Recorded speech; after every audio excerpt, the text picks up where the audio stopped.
So this is the FG701. It's the recommended glass break simulator that's still available for most of the glass breaks that we sell. You always want to be sure that it has a fully charged battery, or else it'll just say battery at you over and over again. You also have to be sure that the device is in test mode. So when this one is in test mode, the little light lights up to let you know, and blinks like once a second. So there's two ways to put it in test mode.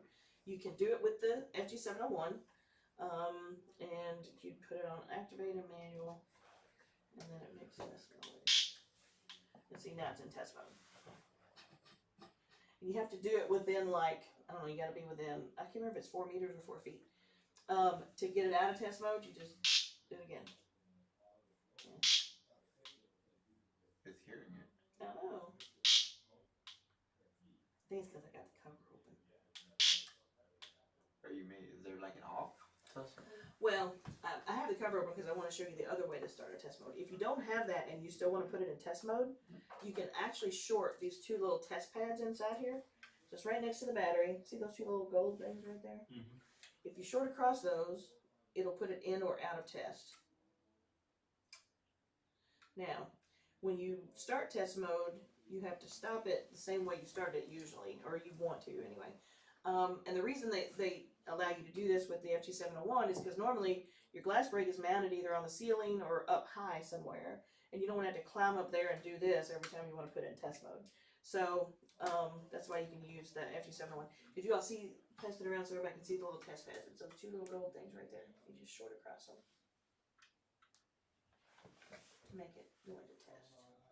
There.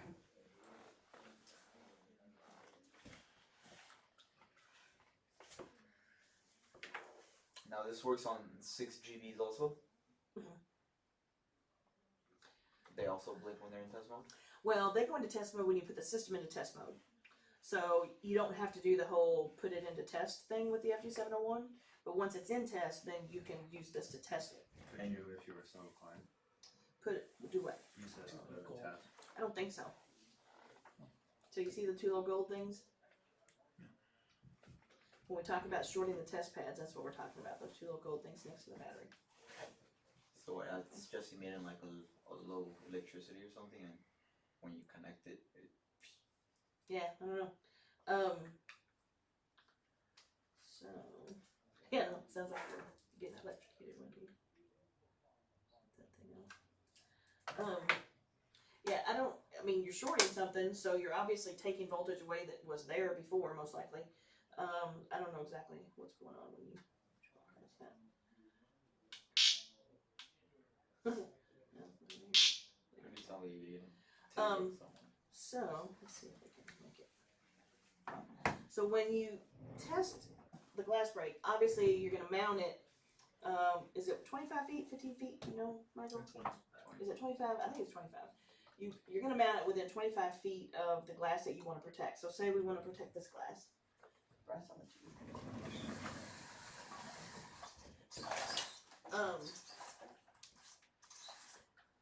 It's really hard to see the LED through the front of it. So you would set your tester on test and flex. So what this is doing is this is listening for the flex sound as well. Hang on, I haven't hit the button yet. Michael, you hold that. No. What the fuck was that? And it tripped. That was it, making the glass break sound. Oh, that was that was good. Hey, I was like too hard. Oh, that's really cool. It really sounds real. I was like too hard. Last night simulator, I think. First got scared, yo. No.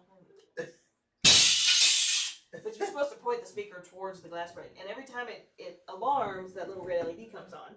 So we're testing it right now. It's not even learned into the panel. You can test it without it even being programmed. But when you do test it, it'll send a fault to the panel. So if it is learned in, it should fault whatever zone this is programmed on. You want to have your system in test mode if you're doing that. Mm-hmm. You want to have your system in test mode. Right, yeah, if you're going to do that.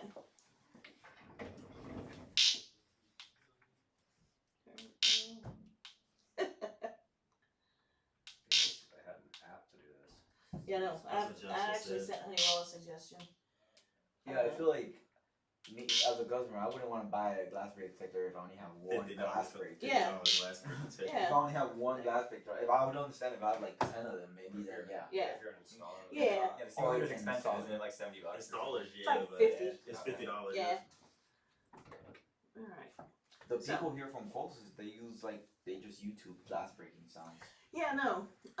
But I don't know. I mean, I can see this is more or less likely to cause false alarms, a detector that works this way. So I don't know. And you can't with this one, you can certify a UL install, like you can test the glass break with this and Let's see, USA patent. I don't know. I don't know the answer to that. I can try to find it, but I don't know. have a feeling. Yeah, I mean, it could be in the installation instruction. Usually, if there's a UL element to it, it'll have a UL sticker on it somewhere. It looks like an ETL maybe. I would also guess Honeywell wants to do whatever possible to make you buy the simulator. Yeah. Well, I told them that they could probably make an app, charge 99 cents for it, and sell it all day, every day. They'd have to sell 50 of the apps versus one Yeah. of the simulators. Yeah, but who cares? Which is more likely. They're not most selling people any of are- those. Yeah, Oh, people are more right. likely to spend Well, 99 that's cents. why no one wants to pay it. Yeah. So, Economics. now, one thing I didn't mention, when you're testing your glass break, you want to test your glass in all four corners and the center of the glass. And it should trigger when you hit each of those places. And if it does, then you have a reasonable expectation that it's going to trip the way it should when it's not in test mode and there's actual glass breaking. So that's always a recommendation I give to people. And we put the blinds up. You'd really want to put the blinds down, so that anything that's going to be an impediment that would normally be there, you would want to test with it in place. Does that mean getting on a ladder and standing outside? Does that mean you want to stick that behind the blinds, so up there and then? Well, yeah, exactly. Okay. So that's how it should be tested.